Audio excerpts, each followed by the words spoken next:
China's tech upgrade keeps export machine roaring even as Trump threatens tariffs. The proliferation of e-commerce and other technologies has helped China maintain its resilience amid trade barriers, as China faces new headwinds from threats of new tariffs by US President-elect Donald Trump. In his second term, Beijing has demonstrated extraordinary resilience in maintaining the country's overall export momentum. China's export machine remained formidable last year. Latest data from the Customs Office valued the country's exports at $358 trillion, rendering it the world's top exporter. Its role as a key global supplier of finished products continued to be solid.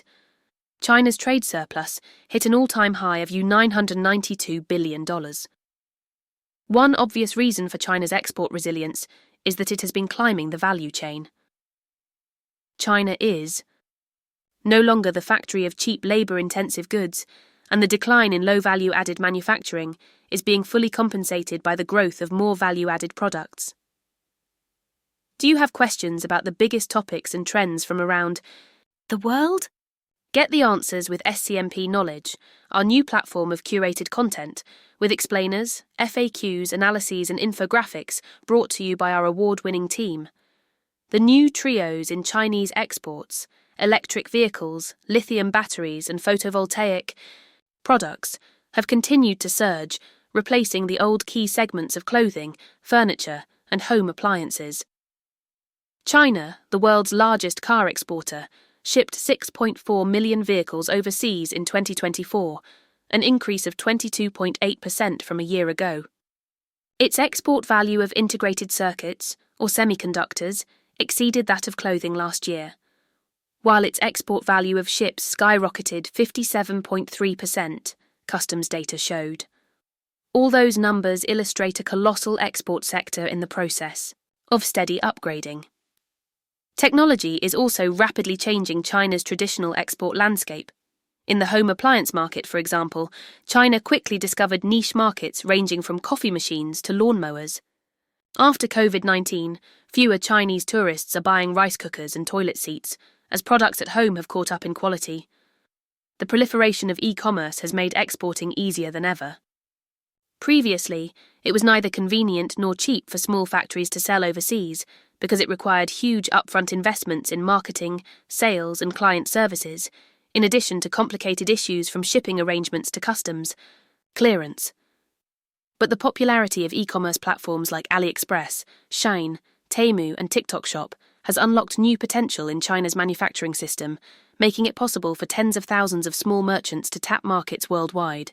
Last year, China exported 9.2 billion pairs of shoes, up 3.3% from 2023. China's main export markets remain largely the same. The US was the largest single market for Chinese exports last year, accounting for about 15% of the total. It ranked slightly below the 10-member Association of Southeast Asian Nations, but higher than the European Union. The additional tariffs imposed by Trump on Chinese products during his first term, which remained in place during Joe Biden's presidency, did not stop the growth of mainland exports to the US. According to Chinese customs data, the country exported $524.7 billion worth of products to the US in 2024, an increase of around $100 billion from $429.8 billion in 2017, before Trump imposed the first batch of tariffs on China. Meanwhile, China's imports from the US between those years rose by only about $10 billion. China's strong exports are set to invite more scrutiny from its trade partners. The country has been making far more products than its 1.4 billion people can consume, partly thanks to a distribution system that pivots more towards the state than households. As China's export business keeps roaring, import nations, including developing countries, are expected to erect more trade barriers to defend domestic manufacturers. Trump's threatened tariffs are, to some extent, a reflection of the anxiety over China's seemingly unstoppable export machine in the era of deglobalization. China has so far done well in handling conventional trade barriers, from anti-dumping investigations to tariffs. But in the long run, any big nation like China will have to rely more on its home market instead of exports for development.